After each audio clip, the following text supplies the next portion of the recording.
Hello Africa, and welcome to another edition of AAU Talks on AAU TV. My name is Sedi Quashigah. Today, we'll be discussing the frameworks for developing entrepreneurial universities in Africa. We'll take a quick break, and when we return, I'll introduce our guests. Please stay tuned. Come November 12 to 17, 2018, the African Universities Week, which is celebrated in the month of November, will be marked all over the continent. The Association of African Universities calls on all its member institutions and other higher education institutions across Africa to celebrate this year's event under the theme, The Africa We Want, the Role of Young People. The event in Ghana will be hosted by the Association of African Universities and will have as guests a 21-member delegation from Sudanese universities comprising of over 12 vice-chancellors and other delegates. The Honorable Minister of Education in charge of tertiary education, the Executive Secretary of the National Council of Tertiary Education, Vice-Chancellors, Presidents and Rectors of Ghanaian universities.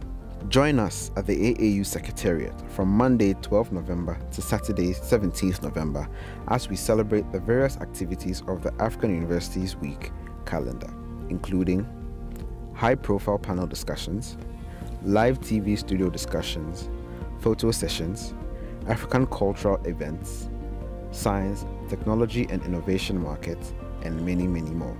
Registration is free and attendance is open to people from all walks of life. Call us on +233 54 772 8975. Email us on info@aau.org. This program is brought to you kind courtesy the Association of African Universities in collaboration with Airport West Hotel Limited, Accra.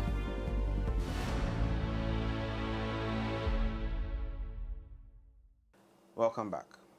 As I said before the break, we'll be discussing the frameworks for developing entrepreneurial universities in Africa.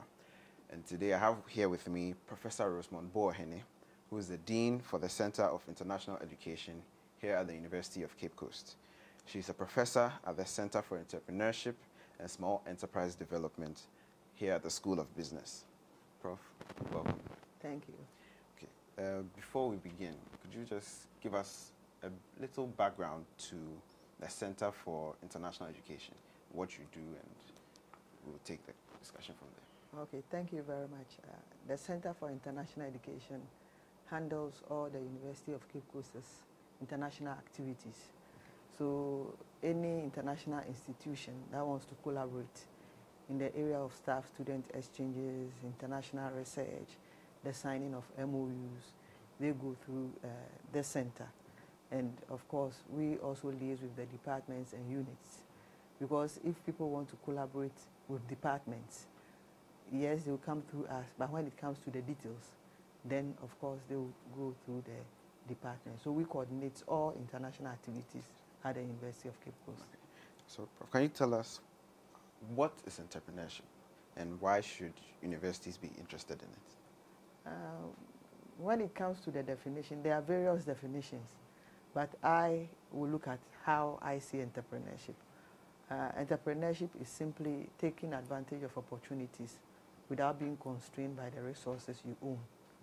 And I believe that if you look at the environment within which universities are operating now, there is massification, there is competition.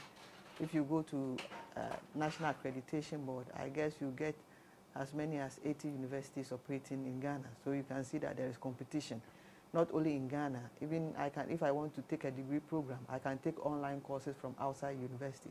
So the environment within which universities are operating is changing. And therefore, there is the need for universities to explore, to be curious as to find new ways by which they can educate students or churn out students for the world of work. And that's why it is important for universities to be entrepreneurial, because, of course, when you talk about entrepreneurship, you are looking at creativity and innovation in the way you do things. Okay, so are there such things as entrepreneurial universities? What makes them so different from probably regular or the other forms or types of universities? But it depends on how a university wants to see itself. The word entrepreneurial university was coined by Burton Clark, And he says that entrepreneurial universities are universities that have substantial entrepreneurial activities running through its departments, units. But other universities will call themselves traditional universities, comprehensive universities, research-oriented universities, research-led universities. So there are various names universities give themselves. But with entrepreneurial universities, all that they are saying is that there are entrepreneurial activities running through every fiber of the university's activities. So why should an institution such as University of Cape Coast, which is one of the older ones, be interested in things like innovation and change? Is there... They should be interested in innovation and change because, as I said earlier, the environment has changed. For instance, I'm the Dean for International Education. First, we used to get a lot of international students. The numbers are going down because I've told you that there are a lot of universities that are going out there to also get international students. And therefore, if the environment is changing, it means that you will also have to change in the way you do things. You have to be curious. Previously, you know, government was funding almost all the universities' activities in Ghana. But now they fund some, and you also have to find ways of mobilizing resources to fund the rest of your activities in terms of generating resources and building the capacity of your staff. So if you are not creative or you are not innovative in the way you do things, you'll still be the way you are. And of course, if you do that, you cannot survive in this changing and uncertain environment. So what about these universities that are seen to be universities, public good universities? In such institutions, who should be the entrepreneur? Well, before we look at that, even when we talk of entrepreneurship, I did a research with a colleague in Finland and realized that even when you pick entrepreneurship, there are different types of these entrepreneurial activities. We have professor-led entrepreneurship in university. So it is the professor who is encouraging the students to be entrepreneurs, so they do research, they come out with innovation. We can even have student-led. Students take the initiatives themselves and they try to come out with something new to be able to help humankind. Or sometimes it can be an organization that is saying that I want to establish centers of excellence. And you see that World Bank has got centers of excellence. So even the research we did, we were able to get 9 different types of entrepreneurial activities that can go on within universities. Okay. And therefore, when we say an entrepreneurial university, it depends on what the person is looking at. Even someone will say a university that commercializes its research is an entrepreneurial university. So usually when people ask me to define entrepreneurial university, I say that it is like the 5 blind men who were asked to describe the elephant. One will say it's like a wall because it touched the stomach part. Another will say it is like a snake because it touched, yes, it's still. So there are various ideas out there. But what we are saying is that entrepreneurial university is a university that have pockets of entrepreneurial activities running through various departments. And could you help us understand the concept of entrepreneurship? Entrepreneurship is simply entrepreneurial activities taking place within organizations. Usually when we say entrepreneurship, people see it synonymous with coming out with ideas and starting your own business. But I see entrepreneurship as a general term. But when there are entrepreneurial activities within an organization, then we will say it is entrepreneurship. Okay. And how does this relate to the operations of higher education institutions in Africa? So it's like what we've said earlier. Because the environment is changing, then the organization should also be able to change. And when we are talking about changing, we are not saying just changing. You have to be creative. So the way you do things, you have to change the way you do them. So previously, if you were depending on only one source of income or one source as your resource, there's the need for you to change because maybe whatever was coming from that source has also changed. How do institutions like yours fund or invest in entrepreneurial activities? One of the things we do is to build the capacity of mainly, especially our students. So for instance, now we have a university-wide entrepreneurship course, and it is aimed at developing the entrepreneurial mindsets of students, so that at the end of the day, not all, some of them may want to go into entrepreneurship. That is one way, and of course we pay the lecturers, we provide the facilities. Then another way is for the university to also provide resources for the establishment of enterprises. So we have, we produce sachet water, we have detergent, we have a filling station, and it is not only to generate income.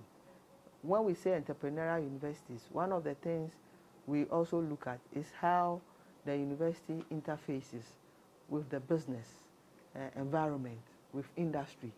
So when we have these businesses, although we are generating income from those businesses are also used as training grounds for our students. Okay. So in this wise, we try to combine theory and practice.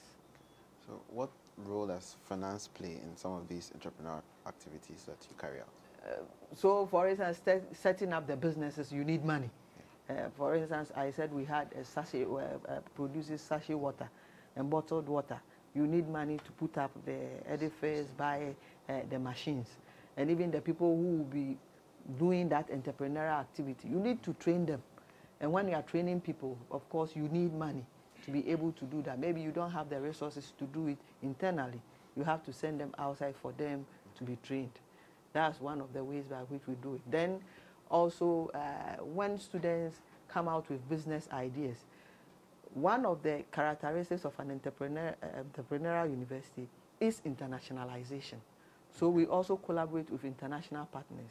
So for instance, in the business school, we have a collaboration with a university in Germany, the Bonn-Rhein-Sieg University of Applied Sciences.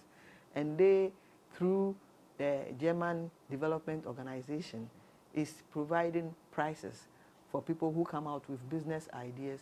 They go through a business plan competition, and they give 15,000. So 6,000 first prize, 5,000 second prize, and 4,000. And they are all in euros, just to help the students start businesses and run them. So yes, the university will give money.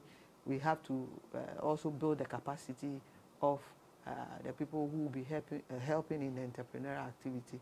Then also we have international partners who sometimes will support some of these competitions just to encourage students to be entrepreneurial. Okay. So beyond profit-mindedness, yes, what other aspects of entrepreneurship should these higher education institutions be interested in? When we say entrepreneurship, it is not only aimed at making profit. We have various facets of entrepreneurship. We have social entrepreneurship, helping the society. But well, the word entrepreneurship itself looks at creativity and innovation. So, for instance, when we come to universities, we are not looking at only starting a business and making money. But even when I'm teaching, how can I be entrepreneurial? For instance, if I'm a science teacher, a science lecturer, and I don't have a lab, I'm using that as an example. Yeah. How can I be entrepreneurial in such a way that when I teach the students, I can still be practice-oriented? I can go online. There are various, there are virtual labs. And so if I'm teaching something in relation to the brain, I can go online, get a YouTube video to show to the students. So whilst in the video they are showing the various parts of the brain, the students will get the opportunity to have a visual aspect of whatever I'm teaching them. So when I say entrepreneurship, I'm not looking at only the money aspect. Even in teaching and learning, how entrepreneurial are we? When we are conducting research, how entrepreneurial are we? Because in some universities, for instance, if you take Makerere University in Uganda, one of the things they do is they try as much as possible to also commercialize their research. So when people do research, they are trying to see if they can come out with something that is new. Then they patent it. and they start commercializing them. Yeah. Okay. The value derived from entrepreneurship means different things to different people. Yeah. And as you've said, the entrepreneurship talks or looks at creativity. Yes. Right. So how does this influence, or how can this influence, let's say, external stakeholders of the higher education community, such as development partners, and let's say the leadership of universities, like the vice chancellors, the rectors, and the rest of them? How can this creativity of entrepreneurship influence their activities? Well, so let me also say something before I answer your question. When we look at entrepreneurship, I gave you the example, like taking advantage of opportunities. And remember, I indicated that it is not mainly for profit. That is why it can be applied in every field of endeavor, like the university, the business, the NGO, and even public organizations. Now, when we talk of entrepreneurship, we are looking at the creation of value. And in higher education, we are looking at the creation of value. But the creation of value means different things to different people. For instance, to a student of University of Cape Coast, when he or she is looking at value, he's looking at the certificate that he is going to get and what that certificate is going to give him in the future. So, for instance, if you pick a student at Ashasi, they are proud holding Ashasi certificate because they know that everywhere they send Ashasi certificates, they are going to get jobs. If you pick a professor, what value is that professor getting from his or her university? Is the opportunity for career advancement, the opportunity to get tenure. If you pick the university as a whole, for instance, if you meet someone and the person says, I'm a Harvard Law graduate, you can see that they say it with a certain pride. Those are the things I call value. And those are the things I call value in higher education. So if you look at these examples I've given you, a student, a professor, and the university as a whole, everybody sees you out there and they say, oh, this is a good university in terms of the students they churn out, in terms of the type of professors who are there, in terms of the types of programs they run. Then they will want to be associated with you. You get industries who want to do business with you in terms of research collaboration or developing your curriculum. Professors are known out there. They do research that impacts on society. So if you have this creation of value, you see that all these stakeholders I've mentioned will even want to be associated with you. Okay. Could you walk us through some of the entrepreneurial endeavors in the field of teaching and learning?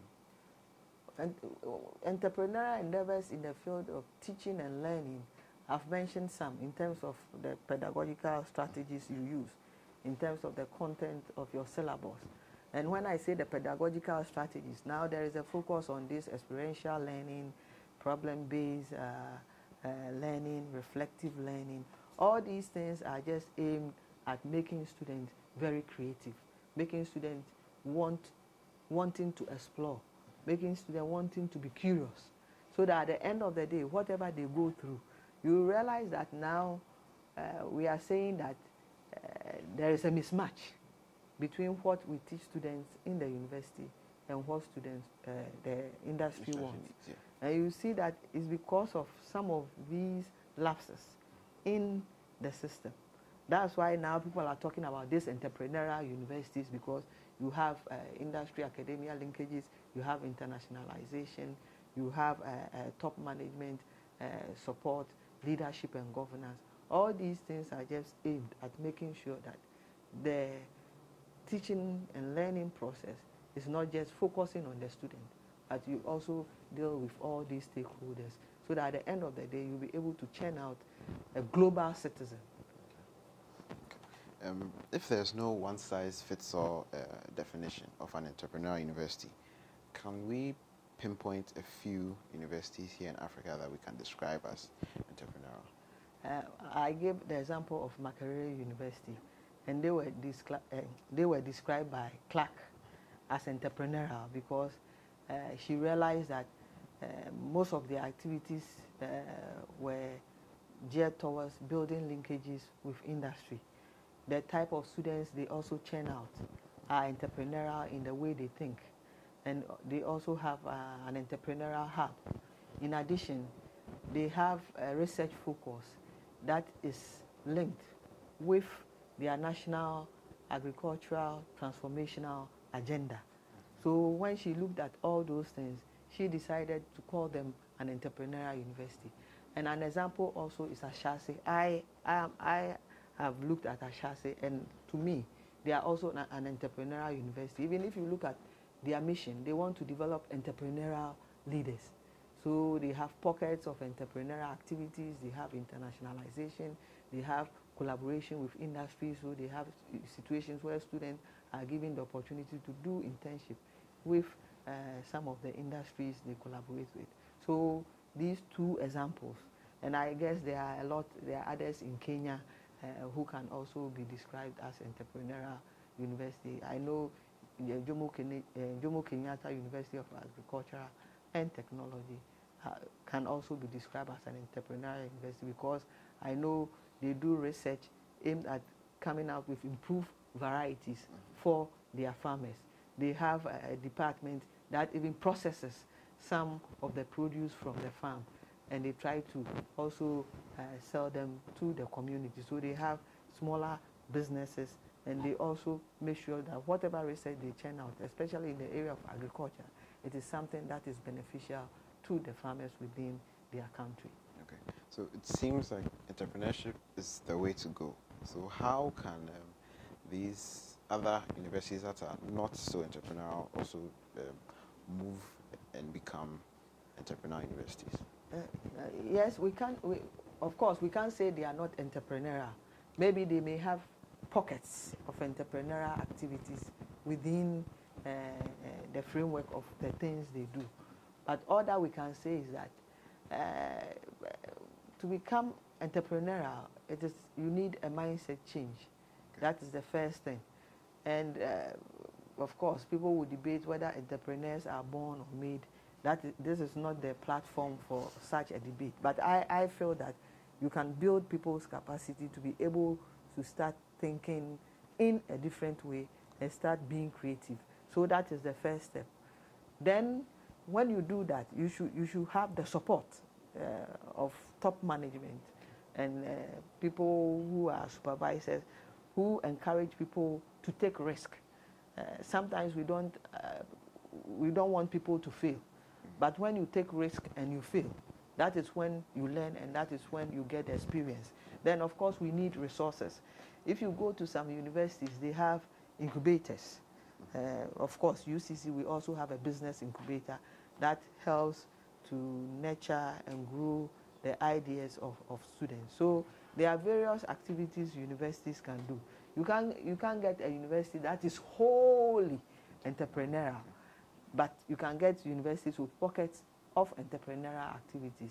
So I think when we build the capacity, then it moves from there. We build the capacity, we get the resources, we get top management support, and we try to make sure that we make everybody working within the university buy into that idea. Then we know that we all move, or we are all moving in one direction. Okay.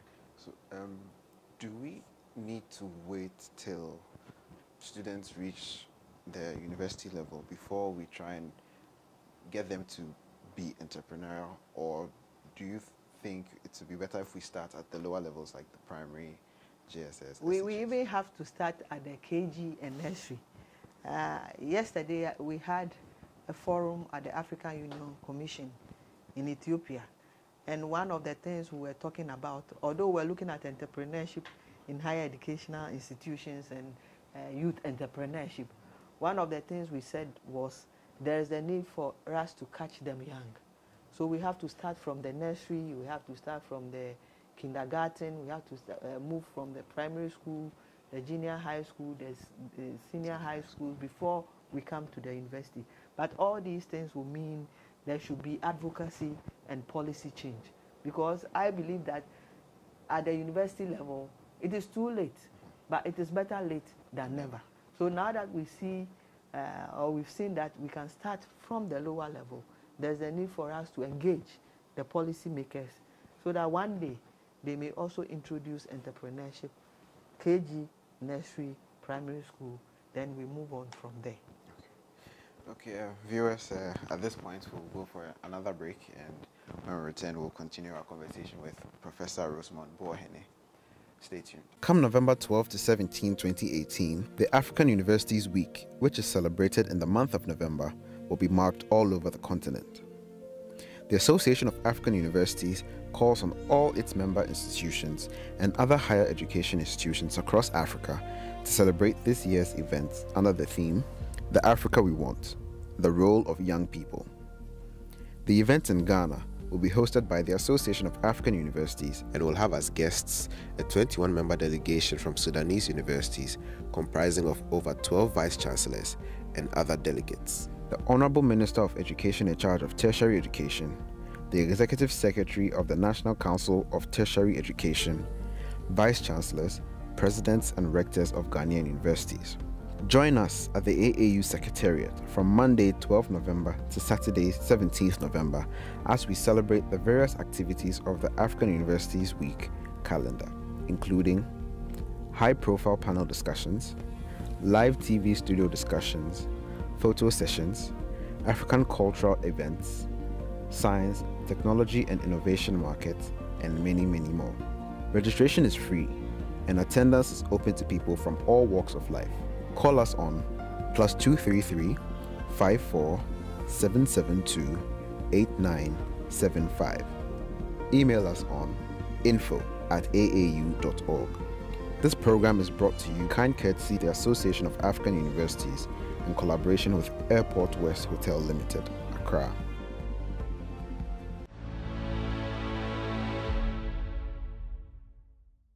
Welcome back to AAU Talks on AAU TV. We are discussing the frameworks for developing entrepreneurial universities here in Africa. And we have with us Professor Rosemond Boohene, who is the Dean for the Center of International Education at the University of Cape Coast. Okay, Prof, to move on with the discussion, how can a university validate its entrepreneurship or entrepreneurship learning outcomes? One of the ways is through measurement. Yesterday we were at the AU Commission during the workshop. We were saying that there is something missing in all these entrepreneurship endeavors in our universities. We don't measure the impact. Okay. So it means that there is a need for us to develop indicators, both qualitative and quantitative, that will enable us to know that we did this, we did that, and this is the outcome. Then also, before we can even validate, we have to ask ourselves, if we're embarking on an entrepreneurial activity, what is the end result?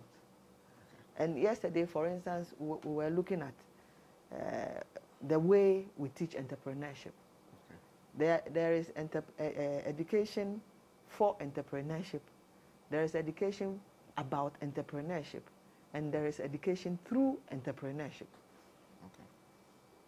With education for entrepreneurship, you just want people to have an idea of what entrepreneurship is all about and build an entrepreneurial mindset. So for instance, if I'm taking them through an entrepreneurship endeavor, I have at the back of my mind that I just want them to do what? Develop the entrepreneurial mindset. The other one, you want them to be entrepreneurs.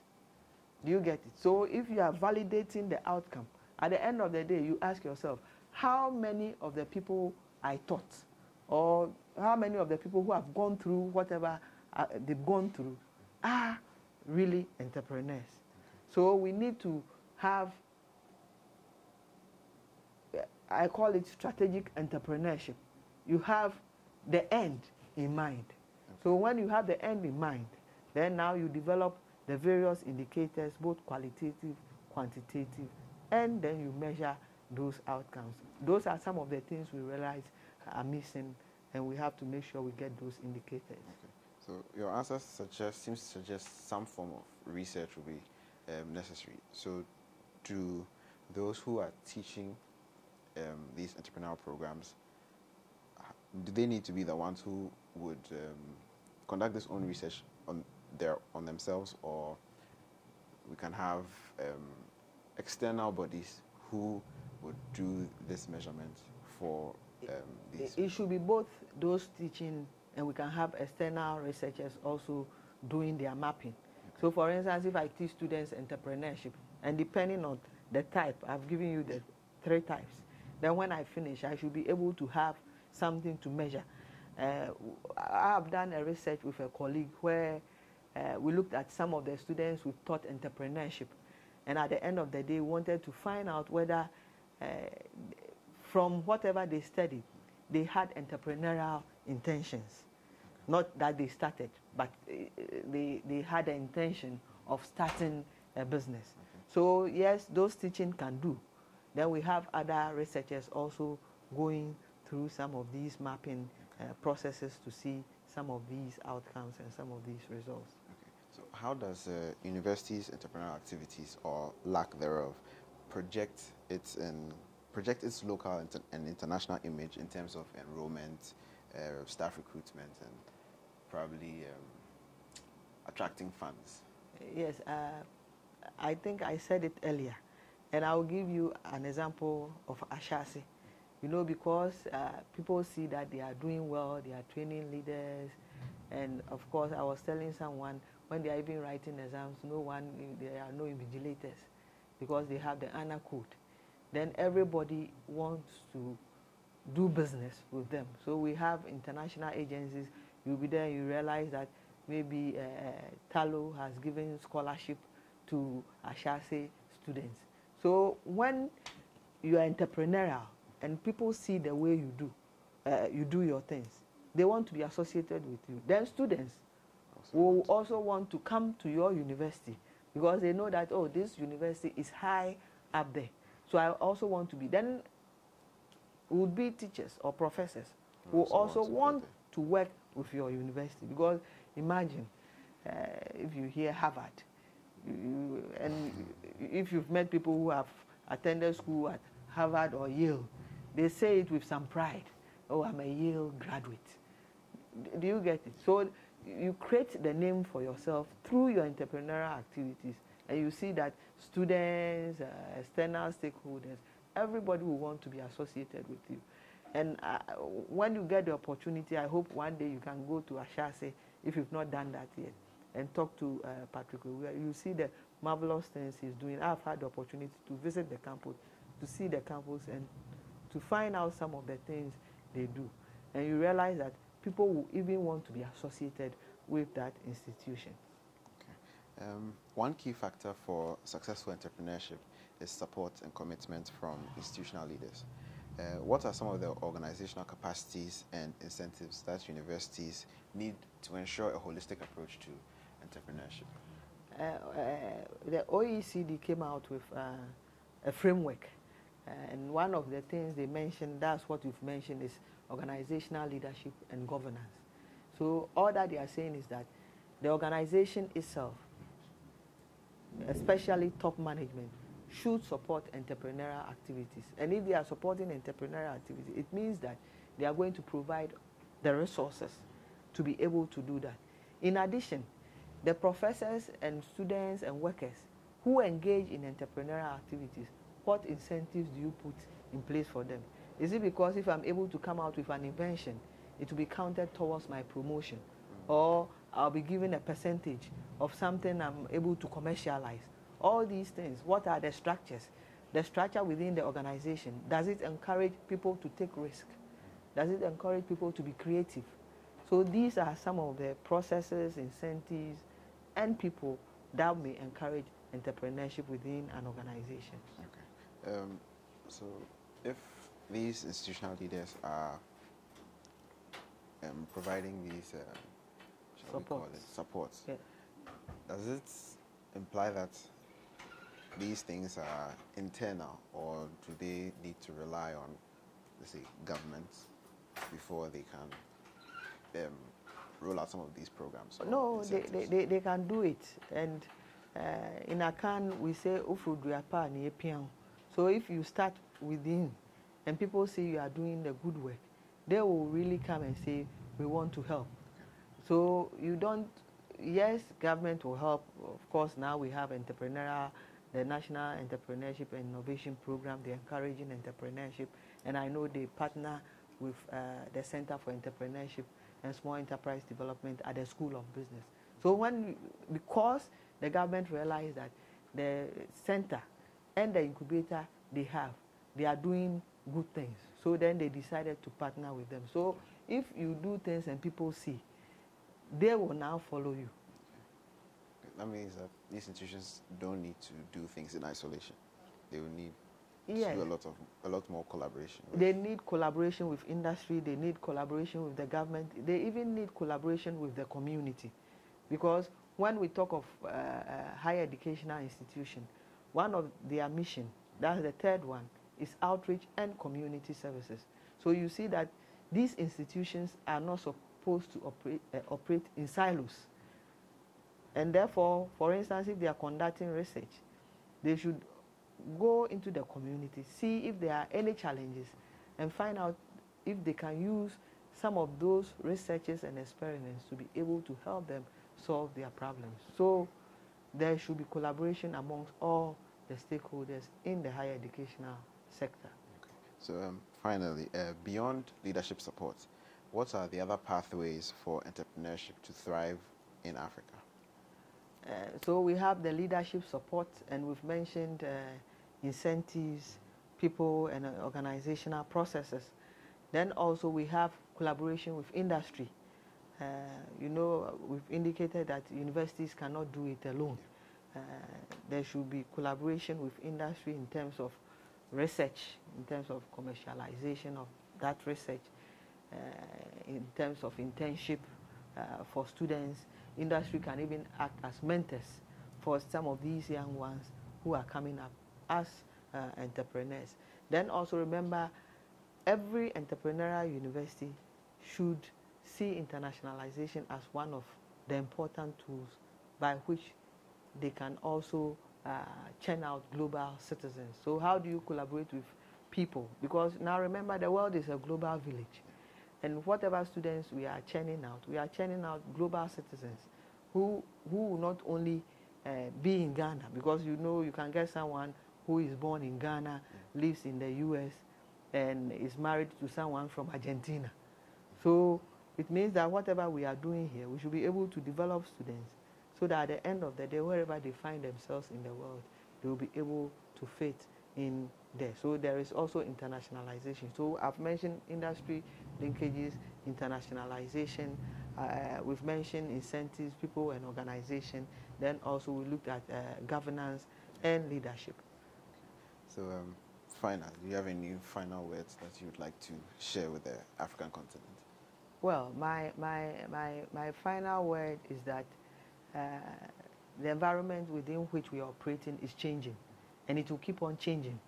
And the problem is even compounded with information and communication technology. And therefore, there is a need for us to find new ways of doing things. I've had the opportunity of visiting some of our partner institutions. And previously, some of them were having this face-to-face form of instruction. They've now introduced online. And what they do is that the same course, you can have it face-to-face and you can have it online. If you select online, if the face-to-face people are paying 200, you are going to pay 300. And one of the things we realized was that most of these young ones were opting for the online. They want to be in their rooms and they want to, that is what I mean by entrepreneurial. So if the world is changing and ICT is the order of the day, is there a way we can look at changing some of the way we do things? So at the end of the day, you are giving this young girl or boy the opportunity to take the program online, but you are also generating income because they are paying $100 more. So you are also making $100 more. So these are examples of what I'm talking about, that we should change the way we do things. So if we are teaching and the class is 500, now every young person has got a phone. Is there a way we can even teach them online put all the reading materials face-to-face, the group discussion. All these things are possible. In research, how do we do research?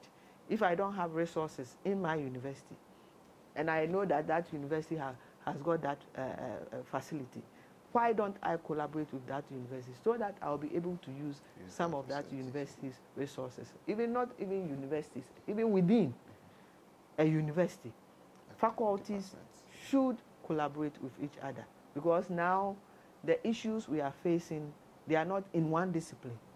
They are in various disciplines that come together to form that issue or that challenge. So if we work in silos, at the end of the day, we will realize that we are not going to survive in this turbulent higher educational environment. All right, thank you, Professor. We've been discussing developing entrepreneurial universities in Africa, and we've had the privilege of having Professor Rosemond Boohene, who is the Dean for the Center of International Education at the University of Cape Coast. Hope you enjoyed the discussion. We'll see you again next time.